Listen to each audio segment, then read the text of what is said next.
Estamos de volta com Manhã da Piedade. Queria te contar uma coisa. Tá vendo esse QR Code que aparece aí sempre na sua tela? Pois é, gente. Você que é devota de Nossa Senhora da Piedade e quer conhecer melhor e ajudar o santuário e diversos projetos da Faço Parte, é só apontar a câmera do seu celular para esse QR Code e ele vai te direcionar. Agora, gente, é um assunto pra gente maravilhoso, porque as cortinas têm várias funções. Dar privacidade, controlar a luminosidade, proteger os móveis do excesso de sol e levar conforto para dentro da nossa casa. Mas é possível ter tudo isso com bastante estilo? Nos ambientes, em todos os lugares da casa. E para saber mais disso, como escolher a peça adequada para cada cômodo, nós conversamos agora com a arquiteta Maria Fernanda Oliveira. Bom dia, Maria Fernanda. Seja bem-vinda ao Manhã da Piedade. Bom dia, Moninha. Tudo bem? Tudo Obrigada ótimo. pela oportunidade. Eu que agradeço a sua participação e a sua disponibilidade de estar conosco aqui nessa manhã. Tá, ok. Maria Obrigada, Fernanda, a gente mulher, é doido com cortina e com tecido. E como que é mais fácil e para eu escolher um tecido mais apropriado para cada ambiente? Por exemplo, quem quer somente bloquear o sol ou quem quer um ambiente mais claro? Sim. A gente primeiro tem que analisar o espaço, né? Qual função que o espaço está pedindo em termos de demanda. E aí a gente escolhe os tecidos de acordo com essa demanda. Se for uma demanda de trabalho, né? A gente precisa verificar se a luminosidade do ambiente está exigindo um tipo de tecido mais opaco, sem brilho, que segure a iluminação do sol, para não dar reflexo na área de trabalho de computador, o laptop, o iPad, né? Então, assim, o primeiro ponto que a gente tem que fazer a análise é o ponto de função do espaço. A partir dessa função, a gente vai em escolha dos tecidos. Eu costumo orientar sempre uma escolha assim, com relação à textura. Que textura que o cliente gosta, se é um cliente que gosta de brilho, se é um cliente que gosta de tecidos mais com menos presença, né? Que dê apenas uma base neutra para o espaço. Então, a gente tem que analisar junto com o cliente a função, a questão do gosto, né? E essa questão também de intenção de projeto. Se é uma intenção estética ou se é uma intenção apenas de base neutra para chamar atenção para algum outro detalhe, né? Que a cortina ela entra para compor ou para se destacar no espaço. E falando em trilhos, o que eu preciso considerar na hora de escolher os trilhos? Bom, o manuseio, né? Que tipo de manuseio que a pessoa precisa? Se a gente vai precisar de um trilho duplo, se é um trilho que eu preciso ter um tecido em termos de mais grosso, que requer um peso maior, então tem que ser um trilho mais reforçado. Se eu vou trabalhar com 2 ou 3 camadas de tecido, então isso influencia também na escolha do trilho. Se eu tenho forro de gesso ou não, se é um trilho que vai ficar aparente, se esse trilho for ficar aparente, eu tenho que preocupar com a estética desse trilho, a cor, o acabamento dele, para se adequar à esquadria da janela. Então, são vários pontos aí de que a gente análise, precisa, né? de analisar, né? Porque também, Exato. hoje tem uma tendência de usar gesso para esconder os trilhos.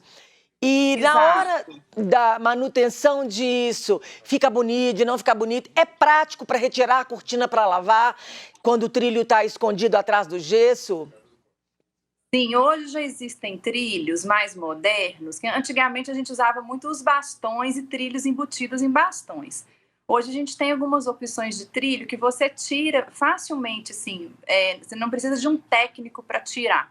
Vamos dizer assim, que quem tem um hábito de trocar uma lâmpada em casa ou instalar um quadro, consegue facilmente nas bordas do trilho fazer essa retirada, essa remoção.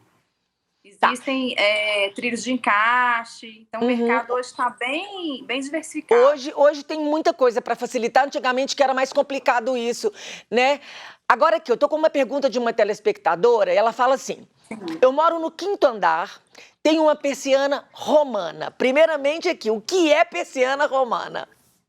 A persiana romana é uma cortina que ela normalmente é fabricada por empresas especializadas, não é uma cortina feita assim manualmente, é artesanal, que eu quero dizer.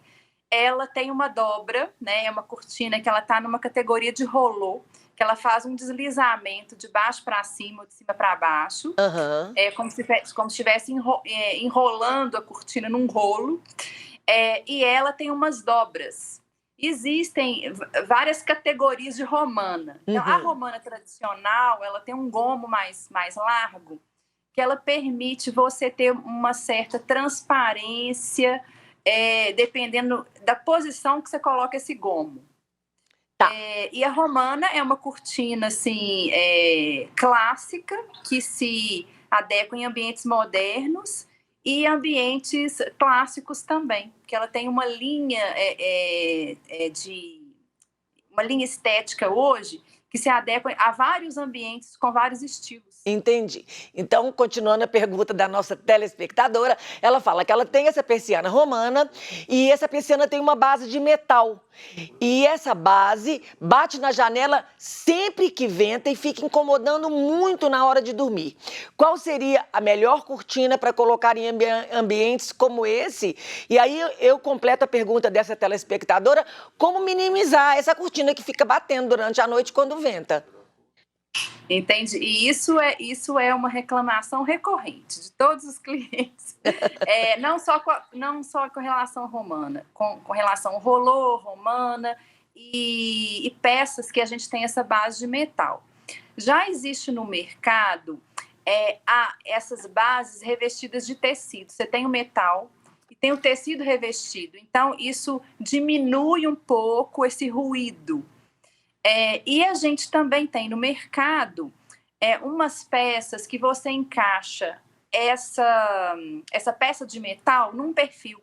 É como se você fizesse uma moldura em volta da janela toda e você encaixa nessa peça.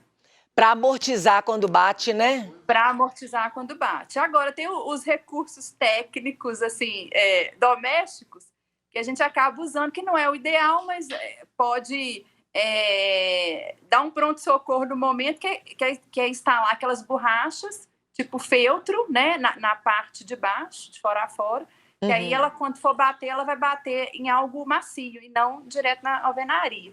Então, assim, resumindo, você precisa de um obstáculo entre o metal e a parede. Claro. Em quais ambientes o uso de cortina é mais aconselhado? Por exemplo, uma cozinha que usa cortina, essa cortina vai ficar muito engordurada. Se a cozinha é usada com fritura, com muita coisa, rapidinho ela vai engordurar. O que é aconselhado para o ambiente da cozinha e se cortina é aconselhado para todos os ambientes? Sim. Com relação ao que a gente chama na arquitetura de ambientes molhados, que entra cozinha, área de serviço, banheiros e lavabos. O ideal é que a gente trabalhe com cortinas que o tecido é à base de plástico, né, de PVC, de poliéster, de produtos sintéticos, que você consegue limpar com facilidade e que os acabamentos também sejam derivados desses mesmos materiais. Agora, tecido propriamente dito, né? Quem opta ainda pelo linho, por uma seda, né? Hoje a gente já tem o linho como composição mais de poliéster, com menos algodão, a gente pode utilizar nos quartos, na sala, em ambientes longe da gordura mesmo, porque a gordura ela é um invasor complicado de lidar. É verdade, né? Complicado de lidar. A gente tem as fotos e a gente vai começar a passar essas fotos aqui agora. E eu gostaria que você desse uma geral sobre essas fotos, porque a ordem que a gente está passando, você já recebeu, não recebeu? Sim, recebi. Você precisa que eu veja ao mesmo tempo para poder te responder? Pode ir comentando. Tá, essas fotos eu vou começar a passar e vou te falando e você vai comentando. Vamos colocar na tela. A gente está numa sala com uma cortina do teto até o chão. Sim, é a cortina de tecido branca, né? Que Uhum, parece um voal. isso. Sim. Bom, essa cortina exige um cuidado maior, porque ela, pela impressão que eu tenho da foto, é um ambiente muito iluminado, né? Isso. Nós precisamos cuidar muito da questão do forro, né? Não é uma cortina que você vai trabalhar com apenas uma camada, a gente tem que trabalhar com 2 camadas, nós temos que ter um forro que tenha um tecido de proteção solar, para que ao longo do tempo essa cortina não queime, né, com a insolação. Então, eu E, acho que o ponto principal dessa sala é isso, ter essa cortina dupla, né? Ela pode ser costurada, né? O tecido, vamos chamar assim, o tecido de enfeite, né? O entendi. tecido que se apresenta para a sala. Por trás, ele tem que ter essa proteção, esse forro específico para proteção solar. Isso. E outra coisa, porque o sol detona, né? O sol detona Detona. as cortinas. O Sim, próximo até o próprio forro, né? Porque o é, forro também tem uma vida útil, é né? uma coisa impressionante como o sol pui praticamente o tecido, se é voal, então, né? Exato, exato. O interessante é que a gente tenha, quando for fazer uma cortina de voal, que você opte pelo voal duplo e que você ainda faça essa proteção solar com blackout ou com um forro que não seja blackout, mas que tenha uma sobrevivência maior, para você ter uma cortina pelo menos assim durante 8 ou 10 anos, né? Uhum. A próxima foto é um ambiente mais escuro e a cortina está presa na janela. Ah, sim. São os rolôs embutidos, não é isso? Isso mesmo. Esse tipo de cortina, que a gente chama de tela, né? Que são É. telas rolô, que até a tela romana se encaixa também nessa categoria. São telas utilizadas quando você tem uma esquadria muito bonita. Esquadria é o que a gente chama de janela, né? As molduras. Que aí você não quer utilizar do recurso do forro de gesso, você não quer que esse trilho fique aparente, então é um jeito de você colocar a cortina embutida nas janelas. Uhum. Então, ela tem esse recurso, né? E a própria a própria esquadria vira uma moldura da cortina. E qual que é o material dessa cortina normalmente? São telas solares, de material sintético, de PVC, são os polis, né? Que a gente tem no mercado. Existem essas cortinas também rústicas, que elas são feitas Uhum. de palha para uma casa de campo, de materiais artesanais também. Entendi. A próxima foto que vai entrar é uma que está com a cortina para fora da janela, branca, num ambiente claro. Me descreve melhor ela, que eu estou sem É, acesso à é o imagem seguinte, para dela fora aqui. da janela que eu estou falando, é que está obviamente, dentro do ambiente, parece que é um rolo que vai desenrolando. No ambiente É uma que de. está numa sala? Isso! Numa sala toda branca, Ah, me sim. parece um escritório, parece? Sim, parece que sim. Essas telas são as telas solares ou telas que a gente usa até como recurso acústico. Algumas delas têm até na composição fibra de vidro, que ajudam nessa questão de acústica, questão solar e também antitérmica, né? Essas telas hoje são muito usadas tanto em escritório como nos home offices dos apartamentos Uhum. atualmente. E algumas pessoas utilizam também em varanda. Eu, Aham. particularmente, gosto muito para varanda. Aham. Deixa eu explicar aqui para os nossos telespectadores que ela não me ouve. Maria Fernanda, ela não me vê, ela só me ouve. Então, por isso que eu estou Exato. explicando para ela isso, porque ela não consegue ver o que nós estamos vendo. Então, por isso que eu tenho que falar com ela aqui. A próxima foto é a famosa cortina. Eles estão me passando aqui como é que é, porque eu também não estou vendo ainda. Aquela cortina de bastão, ela tá puxadinha de um llado romântica e tem um blackout Ah, atrás. sim. Sim, é o que a gente chama de cortina efeito ilhós. São as cortinas, a gente chama as cortinas de antigamente, mas que elas continuam em alta também, que são cortinas clássicas, muitas pessoas optam por ela, pela facilidade assim de instalação sem obra, né? Você não precisa de um Aham. forro de gesso, você já tem os trilhos, você tem os bastões com os trilhos embutidos nesses bastões. você tem acabamentos coloridos, imitando inox, dourado, prateado. E essa cortina é uma cortina de tecido que a gente consegue encontrar nas antigas cortineiras que faziam para os nossos pais, né? Para os nossos tios, que são cortinas artesanais. E que você também tem que ter aquele cuidado de trabalhar com forro, né? Duplo, devido a essa questão solar, mas que a gente pode abusar um pouquinho de ter algum detalhe decorativo no bastão. Uhum. Fernanda, é o seguinte, o blackout, ele esquenta o ambiente? Depende do tecido do blackout. Tem blackout que esquenta sim, porque não existe... no mercado a gente tem blackout de todos os bolsos, né? Todos os valores. O ideal é que a gente tenha um blackout que o tecido seja antitérmico, que ele não jogue o calor para dentro do ambiente. Então, na escolha do tecido, a gente tem que ter uma orientação técnica para isso. Uhum. Por que disso? Porque a gente, às vezes, vai fazer um orçamento de cortina, o cliente pergunta, nossa, mas só o blackout está o preço da cortina. Mas, às vezes, o blackout é que vai fazer a função que você está procurando.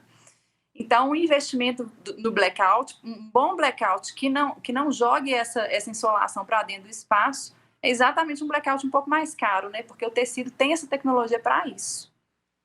As cortinas, em geral, elas são caras.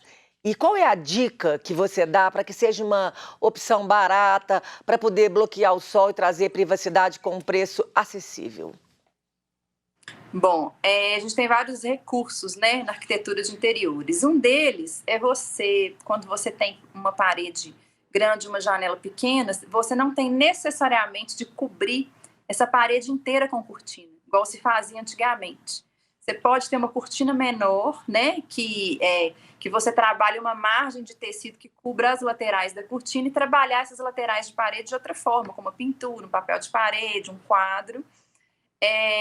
Um dos recursos é usar exatamente um bastão ou um trilho que tem um acabamento bonito para você não precisar de trabalhar com gesso e não ter um custo extra de obra, né? Que aí você pode guardar um pouco do dinheiro para poder fazer a execução de ter uma cortina melhor. Você optar, às vezes, na escolha de um imóvel, uma janela que já tenha uma esquadria, que tenha uma veneziana, porque aí você vai trabalhar só com um tecido mais decorativo, Você não vai precisar investir no blackout ou num tecido duplo, né?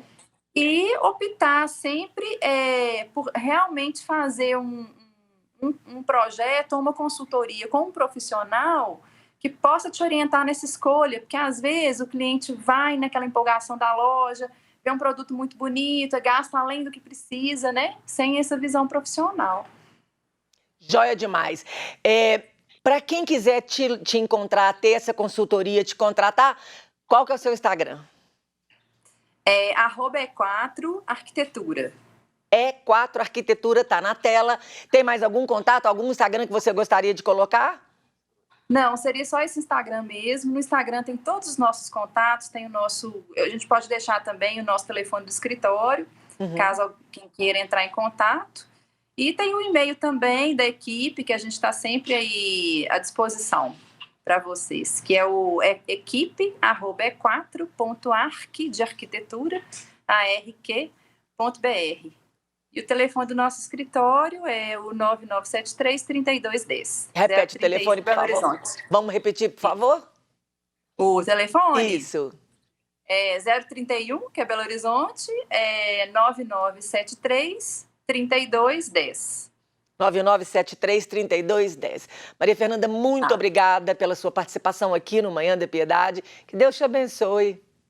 Amém, Moninha. Muito obrigada aí pela oportunidade de compartilhar um pouquinho dos conhecimentos adquiridos aí, né? Isso mesmo. Foi um prazer. Igualmente, viu? E no próximo bloco teremos a reflexão do Evangelho e um momento de espiritualidade. E após a leitura, os pedidos de oração, voltamos já já.